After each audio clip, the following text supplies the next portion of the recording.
क्या सच में साल 2025 में कल्कि अवतार हो चुका है? क्या कलयुग का अंत साल 2025 में होने वाला है? क्या सच में कलयुग का राक्षस कली और भगवान कल्कि के बीच युद्ध होगा?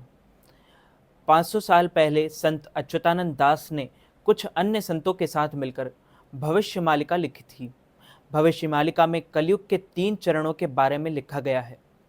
भविष्य मालिका के अनुसार दुनिया का अंत ऐसे ही नहीं होगा, बल्कि धरती 3 चरणों से गुजर रही है। सबसे पहले कलयुग का अंत होगा, फिर महाविनाश शुरू होगा और फिर अंत में एक नए युग का आरंभ होगा। भविष्य मालिका के अनुसार कलयुग का अंत दुनिया का अंत होना ही नहीं, बल्कि इसके बाद महाविनाश का दूसरा चरण शुरू हो जाएगा।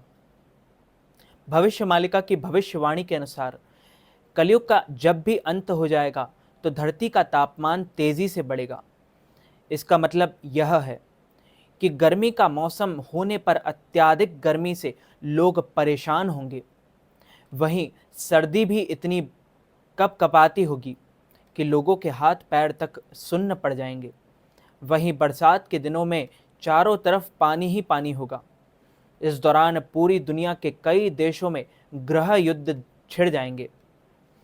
भविष्य मालिका की भविष्यवाणी ये बताती है कि भगवान कल्कि केवल कलयुग का अंत करने नहीं आएंगे, बल्कि कलयुग का अंत होने के बाद भी भगवान कल्कि दूसरे और तीसरे चरण के लिए धरती पर ठहरे रहेंगे।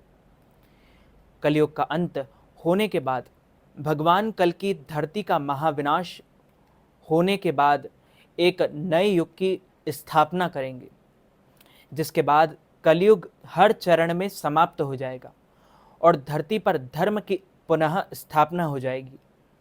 महाविनाश के बाद भगवान कल्कि देव स्थानों की फिर से स्थापना करेंगे।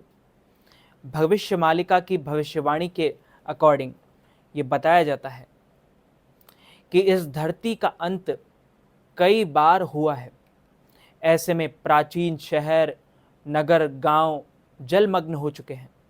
जैसे भगवान कृष्ण की नगरी द्वारका भी समुद्र में समा चुकी है। भविष्य मालिका की एक भविष्यवाणी के अकॉर्डिंग कलयुग के अंत के बाद धरती पर कई प्राकृतिक आपदाएं आएंगी, जैसे कि बाढ़, सुनामी, भूकंप के आने के बाद सदियों पहले डूब चुके दिव्य प्राचीन शहर फिर से दिखने लगेंगे। कलयुग के अंत में श्री कृष्ण की दिव्य द्वारका नगरी जैसे कई और प्राचीन शहर फिर से दिखाई दे सकते हैं। दुनिया में सनातन धर्म के कई प्राचीन चिन्ह भी नजर आने लगेंगे। भविष्य मालिका की भविष्यवाणी के अकॉर्डिंग कलयुग के अंत के बाद महाभारत काल में जो योद्धा युद्ध नहीं लड़ पाए थे और हिस्सा नहीं ले पाए थे, उनकी वापसी धर्म की स्थापना करने के लिए होगी। भगवान कृष्ण के बड़े भाई बलराम जी भी भगवान कल्कि की मदद करने के लिए आएंगे। कलयुग का अंत होने के बाद दूसरे चरण में वे धर्म युद्ध का हिस्सा बनेंगे और फिर भगवान कल्कि के साथ मिलकर एक नए युग की स्थापना करेंगे। धर्म ग्रंथों के अनुसार जब अधर्म ने पैर पसारना शुरू किए, तब भगवान विष्णु ने अवतार लेकर पुनः धर्म को स्थापित किया। शास्त्रों में भगवान विष्णु के 24 अवतारों का वर्णन मिलता है, जिसमें से श्री हरि का कल्कि अवतार होना अभी शेष है, बाकी है। जब तक पूरी तरह से सभी स्मार्टफोन, टेलीफोन, आपके जितने यंत्र हैं, सब कुछ बंद हो जाएंगे, पूरी सैटेलाइट ही तबाह हो जाएगी। कल्कि अवतार को भगवान विष्णु का भविष्य का 10वां अवतार माना जाता है। मान्यता है कि कल्कि अवतार के बाद कलयुग खत्म हो जाएगा और यह अवतार कब होगा, कैसा होगा, इनका स्वरूप कैसा होगा, ये किसी को भी नहीं पता। सनातन धर्म की मान्यताओं के अनुसार अधर्म को खत्म करने और सतयुग के पुनः स्थापना के लिए भगवान कल्कि का अवतार होगा। कल्कि अवतार लेकर श्री हरि धरती से पापियों का नाश करेंगे और फिर धर्म का पताका लहराएंगे। वर्तमान में भगवान कल्कि के नाम पर उत्तर प्रदेश में संभल ग्राम में एक मंदिर बना हुआ है। उत्तर प्रदेश में सक्रिय कल्कि वाटिका नामक संगठन का दावा है कि कल्कि अवतार के प्रकट होने का समय नजदीक आ गया है। इन लोगों का मानना है कि देवी जगत में कल्कि अवतार हो गया है। स्वप्न, जागृत और वाणी अनुभवों द्वारा ये भक्तों को संदेश दे रहे हैं। उनकी महाशक्तियां भक्तों की रक्षा के लिए इस जगत में चारों ओर फैल चुकी है। अब बस उनका केवल प्राकट्य शेष है। इसका तार्किक आधार यह है कि अवतार किसी समय सीमा में बंधा नहीं होता।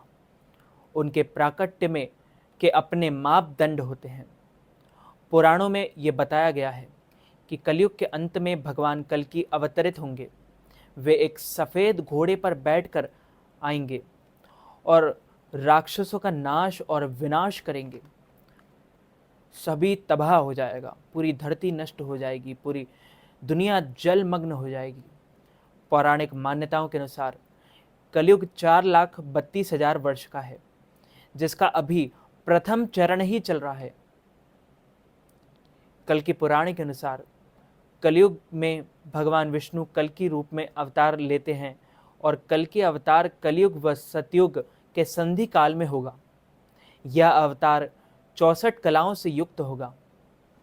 पुराणों के अनुसार उत्तर प्रदेश के मुरादाबाद जिले के संभल नामक स्थान पर विष्णु दत्त शर्मा नामक तपस्वी ब्राह्मण के घर पर भगवान कल्कि का पुत्र रूप में जन्म होगा। कल्कि देवदत्त नामक सफेद घोड़े पर सवार होकर संसार से सभी पापियों का विनाश और महाविनाश करेंगे और धर्म की पुनः स्थापना करेंगे। माना जाता है कि कल्कि अवतार जब भी होगा तब कलयुग के अंत में 7 चिरंजीवी बचेंगे। वो 7 चिरंजीवी मिलकर ही भगवान कल्कि की सहायता करेंगे कलयुग का नाश और विनाश करने में। और उस समय कलयुग जब अंत होने वाला होगा, उसी समय दुनिया में 7 दिन और 7 रात का अंधेरा भी छा जाएगा। पूरी दुनिया में अंधेरे का कालापन छा जाएगा और उस समय सूरज देखने को नहीं मिलेगा। तो दोस्तों, आपका इस बारे में क्या कहना है? कमेंट बॉक्स में ज़रूर लिखिएगा और चैनल को सब्सक्राइब करके बेल आइकन को भी ऑन कर लीजिए ऐसे ही नए नए वीडियोस देखने के लिए। मैं मिलता हूं आपको किसी और नई वीडियो के साथ। आप सभी को जय श्री माधव, जय श्री कल्कि, जय श्री राम।